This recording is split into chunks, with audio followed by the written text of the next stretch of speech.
guys, it's Friday and I am making a video! Woo! That's exciting.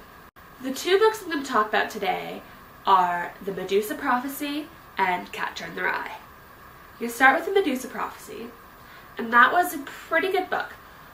I found it in a big old box of books that my mom was going to throw out, and I liked the cover. So I was like, you know what? I'm going to read it. I really enjoyed it. It starts off where there's this team of women.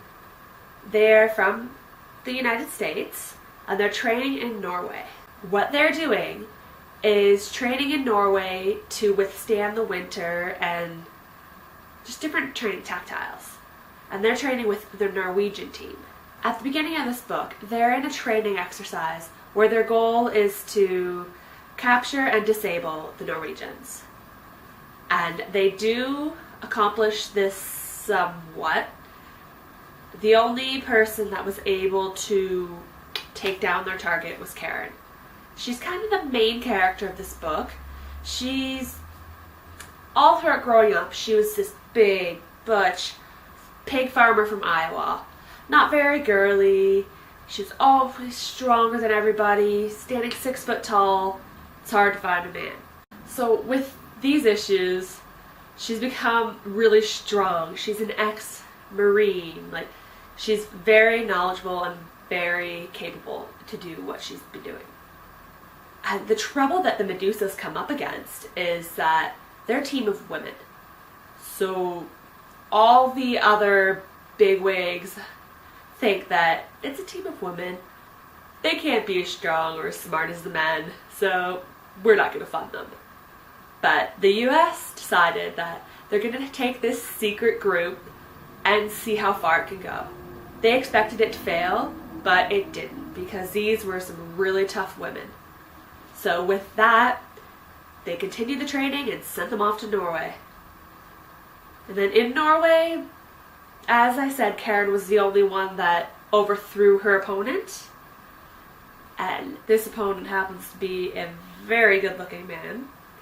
The way they describe him in the book, I was like, ooh, I kind of want to see a picture of this man because he is good looking. But that aside, the real issue comes up with drugs. The little town not too far away from where they're training, I can't pronounce any of these names, they're Norwegian, sorry. So yeah, not too far from where they're training, this little town comes up with different drug problems. People are going insane and just killing.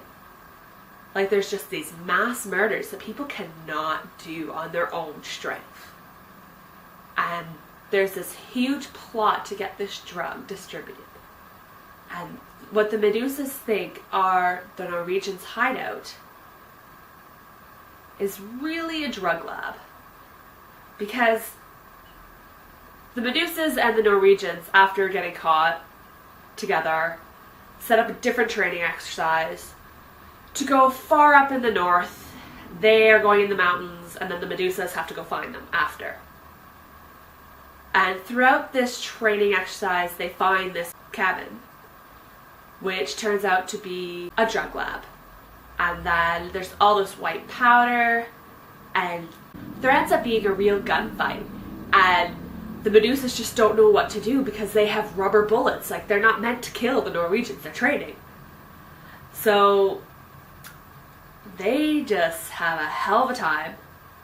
They escape from there, and it's just adventure, and they come across this little clan of native people, and they think that the Medusas are goddesses. And the absolutely gorgeous guy, I believe his name is Anders. Yeah, I believe that's his name. He is with them as he's not allowed to help them, but he is somewhat of a guide to help them if life or death. And it's actually quite funny when they get to where this native tribe is, because they think she's a goddess, he's her manservant, and the other women are her servants. And I find this book is full of a lot of hilarity. There's action, and there's of course romance, because realistically every good book needs a romantic plot. Doesn't have to be all ooey gooey, mushy gushy romance. But I do like when there is a love interest, because that just spins a whole lot of interesting things throughout the whole book. But yes, that's all I'm going to say about that book. Essentially, good book, surprisingly, very quick read because it's a short book. Yeah, if you like a little bit of army, a little bit of action, a little bit of love, a little bit of crazy, you should read that book. I like it. The next book is Catcher in the Rye.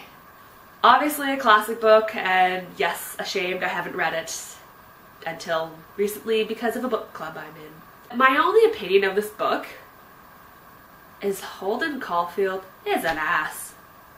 He is batshit crazy.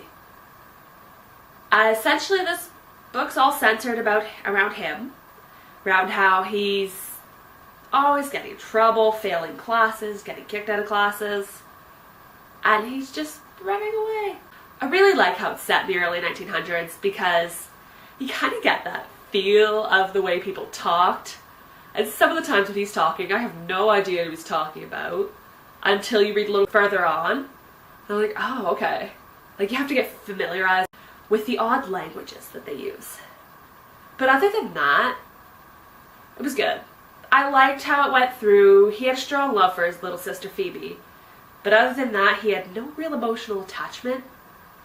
And I think a mental issue. Like, he's crazy. And you find that out throughout the book. And that's part of why he's a big old asshole. So, yeah, the only thing to really say about that book is he's crazy, he's a big old ass, and yeah. I can't say I didn't like it, but I can't say I loved it. It was okay. Anyway, I gotta go.